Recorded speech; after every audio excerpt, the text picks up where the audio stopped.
New Thought Media Network. We are a global broadcast network of positive music, media, and entertainment, inspiring humanity's evolution along the journey of enlightenment and creating a world of love, peace, empowerment, and prosperity for all.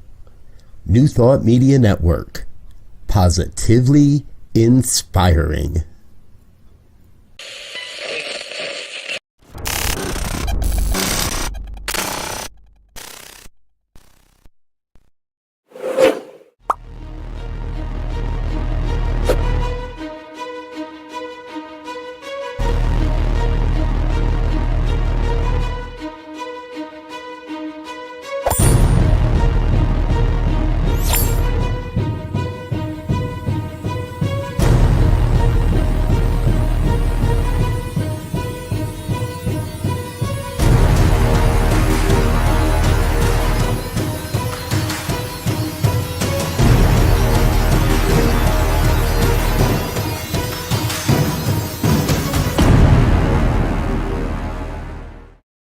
And hello again, dear ones. Reverend Robert with you here on a Friday evening. It's 5 o'clock on the Mountain Time Zone, and that means it is time for the good news here on New Thought Media Network. This weekly opportunity to get together, chat a little bit, share a little bit of the stories, the good news stories I found while I was out living around this week, and that he made its way across my desk. I trust they'll be inspirational and a great conversation starter for you throughout the weekend. As we get started, please do like, share, and subscribe. Let your friends know what we're doing here so that we can, get more eyeballs and more people helping us to share what we're doing here. All right, first story tonight. Let me introduce you to 25-year-old Maxwell Alejandro Frost. Maxwell has been running for office as a U.S. House of Representatives in Orlando, Florida, and this past week he won that race. He will be heading off to Congress in January, the same month in which he turns 26 years old when he starts to serve. He wants to stay true to his roots and activist resume by fighting to end gun violence and end the climate crisis. Quote, I know how to hold power to account, the Cuban American says on his website. I organized in the movement that restored voting rights to 1.6 million Floridians with previous felonies. I've led thousands of young activists in the fight against gun violence as a national organizing director of March for Our Lives. Congratulations, Maxwell. It was a 10-way Democratic primary in August. He was able to win that, and was able to win this seat here in Florida. Great news, folks. We need to get the young folks involved in what we're doing in politics for there to be a chance. It's got to be, and things have got to change. And that's the good news tonight in this entire election cycle is there has been really good news. I found this story over at the Reno Gazette Journal. Give a little credit to where we found our stories. Nevada is the first state to constitutionally protect same-sex marriage. Now, this is really big news. Number one, it's Nevada. Nevada is actually one of the states, one of over 30 states whose constitution did define marriage as strictly between a man and a woman. But the U.S. Supreme Court in 2015 ruled that those state bans on same-sex marriage are unconstitutional.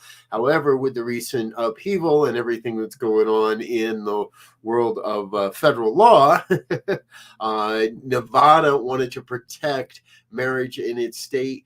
It has done so. Congratulations to the state of Nevada. Good work. Good news on that front. You know, folks, we get a lot of stories from a lot of places when we start looking around for good news, and good news finds its way to us. If you know of a good news story you'd like to share, please send it over to us at goodnews@ntmedia.org. That's goodnews@ntmedia.org. We'd love to know about the good news stories you think we should be following. And if you'd like to be on the program, come on and sit in with me and share the good news stories yourself. Well, we'd love to hear you on that as well. All right, one more political story. Let me introduce you to Zoe Zephyr. Zoe is the first trans person ever elected to the Montana state legislature. Woohoo, Montana! The story I found here is in the Victory, over at LGBTQ Victory Fund, or victoryfund.org. Zoe won her race this weekend. She's in Montana's 95th state House district, so she's serving at the state legislature level. Tonight is a resounding win for Montana and for trans people across the country. From tackling the housing crisis to securing affordable health care, Zoe is ready to enact policy founded in equity and fairness. Montana, like so many other communities, has seen a deluge of transphobia and bigotry this year. Zoe courageously ran despite this divisiveness, and her win is a deafening rebuke to hate. We are confident she will build a skilled, powerful legislator and an inspiration for trans people across the country. That's from Mayor Anise Parker, President and CEO of the LGBTQ Victory Fund. There are currently only 8 trans state legislatures in the country, and currently only 6 out LGBTQ elected officials in Montana. What a great step forward. Congratulations, Zoe. We're so proud of you. You get a definite big kudos for stepping out. And I'm going to say it to the 95th district there in Montana. I didn't see that one coming. And it's so grateful that you're stepping up in that way. All right, off to some other news. We're going to head over to the Netherlands for our next story. And I found this story with our friends over at sunnyskies.com. That's sunnyskies.com. Drop over, give them some of the love and appreciation they deserve. They do a great job of curating good news stories for us to share with you. And this story isn't exactly new, so we're revisiting. There's a town in the Netherlands. Their name's a little difficult to pronounce. I've heard it as Hogewini. Yeah, see, I still can't say it. What's unique about this town, however, is that the entire town is really a care facility for patients with dementia. Now, it was started by 2 nurses who had their own concerns about putting their parents in traditional nursing homes. And the staff, now they don't pretend that they're not staff. And if they're asked, they will say directly, let the residents know that they're in a care facility. However, residents are free to roam the village. They can do their own shopping, as you see in this image here. They can drop by the hair salon and get their hair taken care of. There's places for them to visit, and it really does help with the physical activity and allowing folks to have a sense of independence.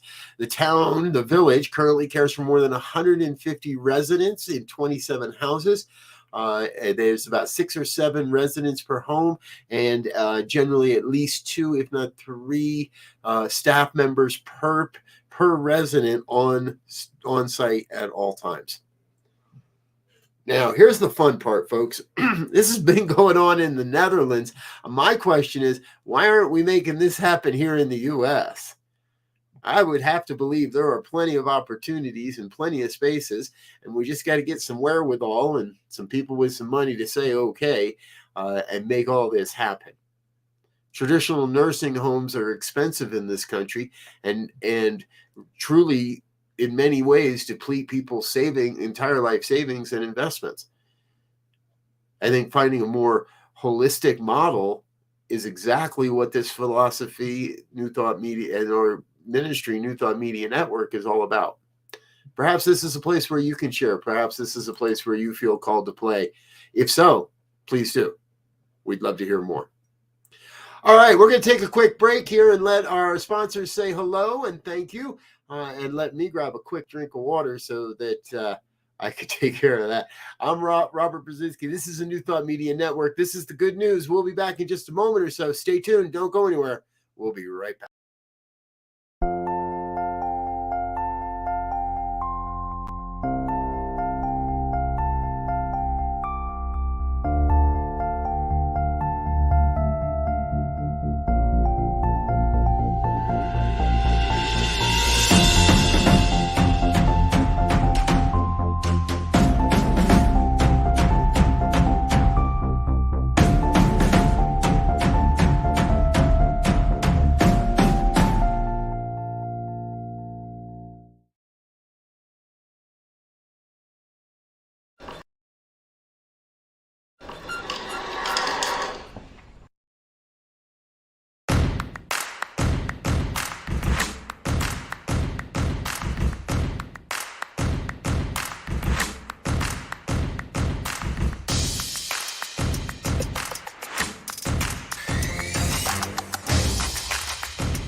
And we're back with more of the good news here on the New Thought Media Network. Friday evening, we're so grateful you're with us.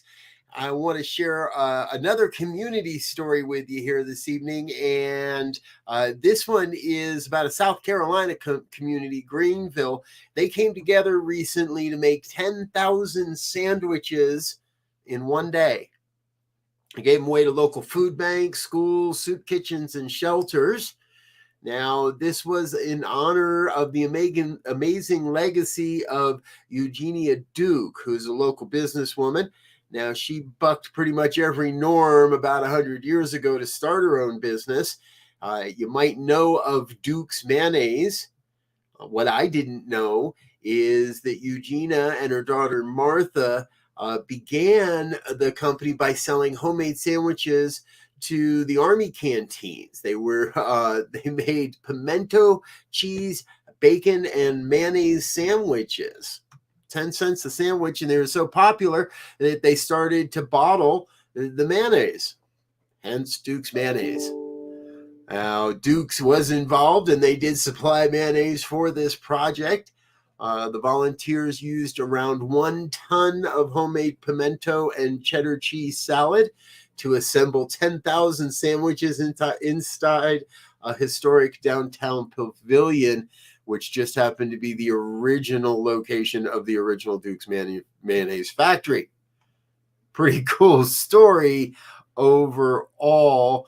The food was distributed through Loaves and Fishes, as well as Meals on Wheels and other smaller organizations around the Greenville, South Carolina area. What a cool story. Free food for everybody. I love it. Not sure if I like pimento cheese and bacon sandwiches, though. Maybe we'll try them one of these days. Folks, we found that story over at the Good News Network. Now, if you watch this program regularly, you know we find a lot of stories over there. goodnewsnetwork.org. Please do head on over and give them the love and attention they do so richly deserve as well. Hey, this week we've got a follow-up story for you. Now, we reported on this a few months back when it got started. However, the nation's largest no-kill rescue shelter has opened in Alabama. The intention is they'll be able to save up to 5,000 dogs per year.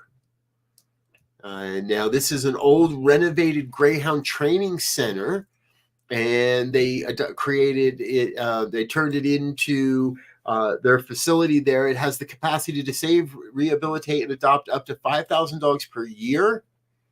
It's located in Macon County, in Alabama, and the intention of the founders were to service the region encompassing 8 states, Florida and surrounding state, from everywhere from Florida up through Alabama, Georgia, all of that area. The opening of the second Big Dog Ranch rescue location is something I've prayed over for years, said founder and CEO Laura Lee Simmons. It's a great day for us, and more importantly, it's a great day for the dogs. We love this story. Currently, they have 3 renovated buildings, which include space for 100 dogs and a veterinary center, but a further 13 kennels are still in the works. The 33-acre campus also includes work centers for several admirable programs, including one that unites veterans suffering from PTSD with abandoned service dogs, and a senior dog center that will pair pooches who've lost their elderly owners with other senior citizens looking for a new friend. I think they got all the bases covered there, folks. Creating a world that works for all, creating a world even that works for our furry friends. And I heard something yesterday or the day before, not calling them pets anymore. They're not necessarily pets. They're just animals. Animals on this planet that we happen to be in partnership with. And together we're creating this world. Hey, here's another great story we found at the Good News Network. This one comes to us all the way from Switzerland, however. And it's really a great news story of the recovery of various frog species throughout Switzerland. Now, this is a European tree frog, and since 1999, their number has quadrupled in Switzerland. Now, this is all part of a coordinated effort between the government, nonprofits, volunteers, and landowners. They've been working, obviously, it's going over 20 years now, and they've built over 422 ponds. Not big lakes, not big, but little ponds. Most of these frogs need small ponds that would normally develop off the side of or the bend of a river. However, that doesn't happen as much because of highways, railroads, and other infrastructure. Of the 8 endangered species, 52% increased their regional population and 32% were stabilized. Habitat loss is the main problem, and this team was able to mitigate that. The scientists believe that the simple action of pond building can be used to help restore amphibian populations in human-dominated landscapes in all regions across the globe. Good news coming out. I love it. Out of Switzerland. We're saving the frogs. We're saving the toads. We're saving the whales. Good stuff, folks. Thanks for being with us here on a Friday night. I'm going to take another quick break, say thank you to a couple more of our sponsors, and let a couple more and get another sip of water. But don't go away, because we will be right back with more good news here on the New Thought Media Network. We've got a whole nother segment and a lot more to cover tonight. So stay with us. We'll be right back.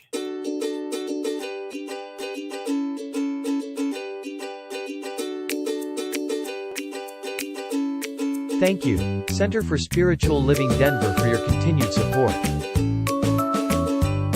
Thank you, Center for Spiritual Living Midtown Atlanta, for your monthly contribution.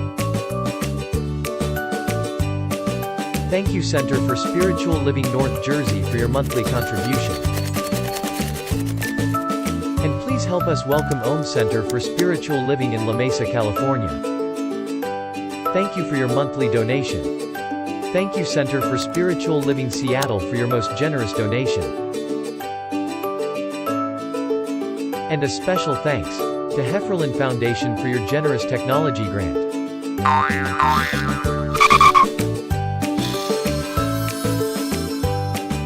And Suze Ajit, thank you for your very generous donation. And a super special thank you to Dr. Tracy Brown, RSCP. Thanks for being a super donor. And a big shout out to all our committed donors.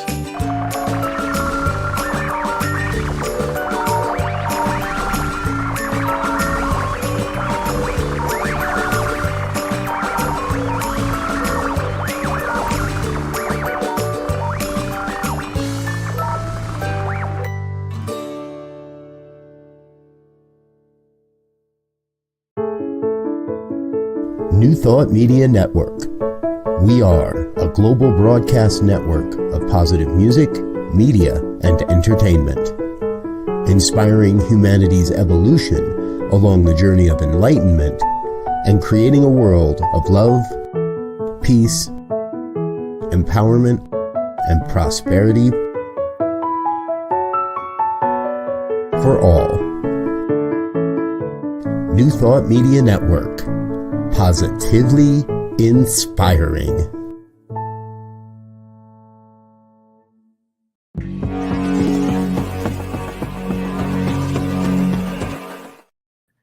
And we're back with more of the good news here on the New Thought Media Network. Thanks for joining us, folks, on a Friday evening. I trust what we're sharing here tonight is inspiring to you and a great reminder of all the amazing ways we show up as individuals and human beings across this planet.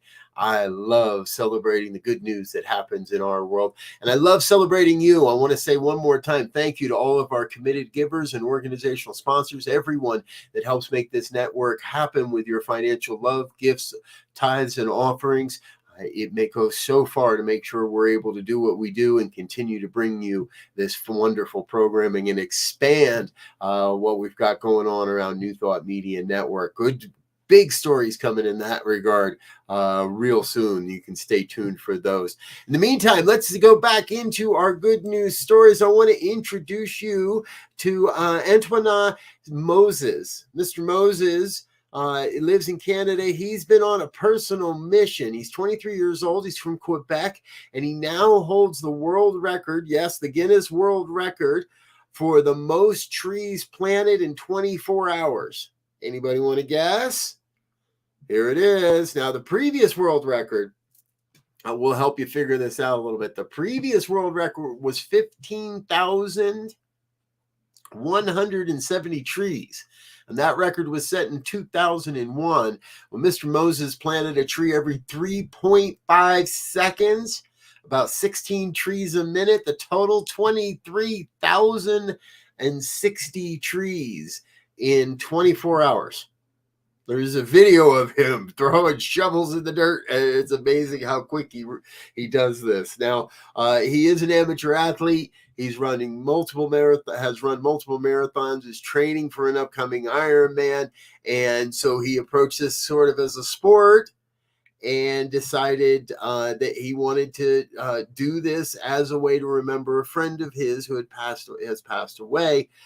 Now, currently, Mr. Moses has planted over 1 million trees across Canada, and around 600 million trees are planted in Canada each year by about approximately 6,500 tree planters. So he's planted 1 million trees. Kudos to you, sir. We thank you for your service. We thank you for what you're doing. I love these kinds of stories, folks. It reminds me again and again and again that there are really no limits to what we can accomplish when we use the power of our mind and set in motion events and opportunities that are for the betterment of humanity, that are for the betterment of our planet, that are doing the good work. And you, sir, are doing that. And some of the other stories we find are just the heartwarming stories, are just the ones that remind us of the good in the world. This is Gretchen Caizo and her grandson Cole. Now, they live in Chandler, Arizona. This is no amazing story other than that they were out at a local restaurant and having a meal together. Well, when they came time to pay the bill, the server let them know that someone else had already paid it. They gave him a note. It said, "We enjoyed watching your special date. It got us talking about how much we miss those times with our grandmothers. This time is so precious. Love that you're living memories together. Enjoy each other. God bless, Vernon and Christine." Well, nobody really knows who Vernon and Christine are.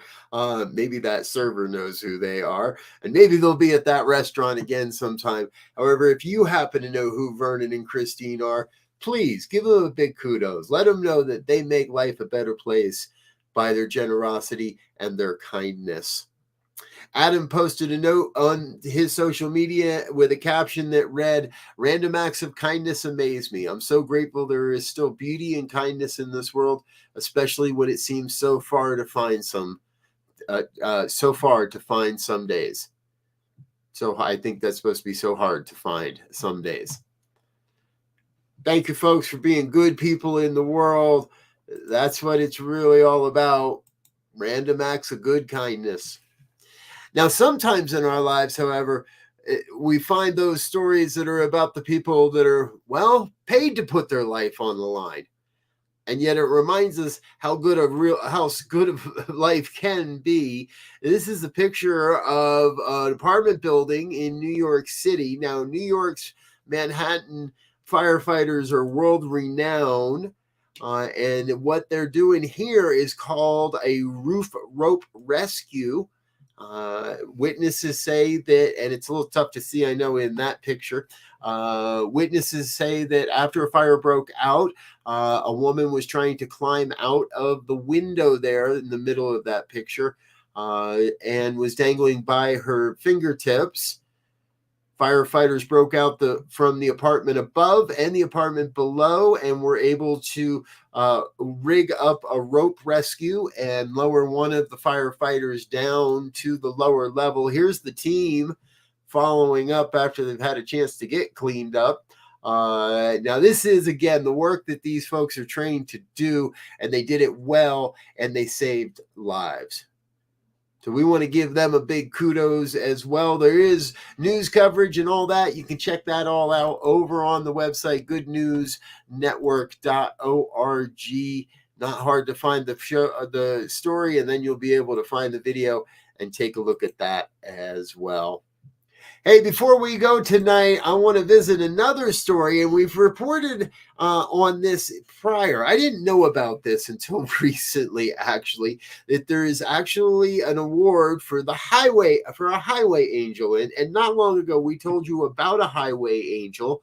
Well, we found another story about a highway angel. This is Tony Doherty. Tony's a truck driver from Greenville, Texas. And he has been given the Highway Angel Award. What was happening is he watched two Jeeps, or a Jeep and another car, collide on Interstate 40 near Albuquerque. The vehicles were probably doing close to 70 miles an hour, he estimated, and he watched the Jeep flip over before the car crashed into the concrete barrier. Now, a lot of people would phone this one in, and not Tony.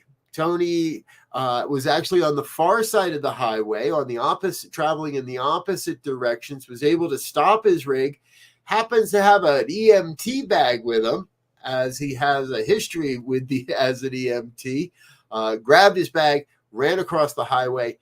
He was a volunteer firefighter for 12 years before getting into the trucking industry.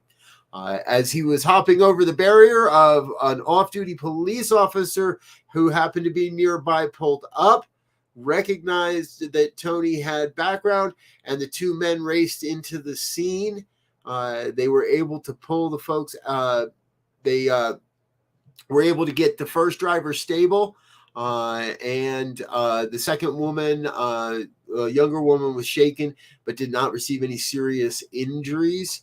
No one received any serious injuries in this incident. However, Tony gets the Highway Angel Award. Congratulations, Tony. And you get a big, huge kudos from here at New Thought Media Network, from all of us here in this family as well. Hey, folks, that's about all I got time for here this evening on the New Thought Media Network. This has been the good news. We thank you for being with us. Please stay tuned. Come in just a half an hour. Join us for Michael now Reverend. There we go. There it is. Now Reverend Michael Mangus and the fireside chat. That starts at the top of the hour. Go grab yourself an evening beverage. Grab a little bite to eat. Join us back here for another live episode of the Friday Fireside Chat with Pastor Michael, coming up real soon. Until next time, until I see you again, I wish you love and peace and richest blessings. Bye now.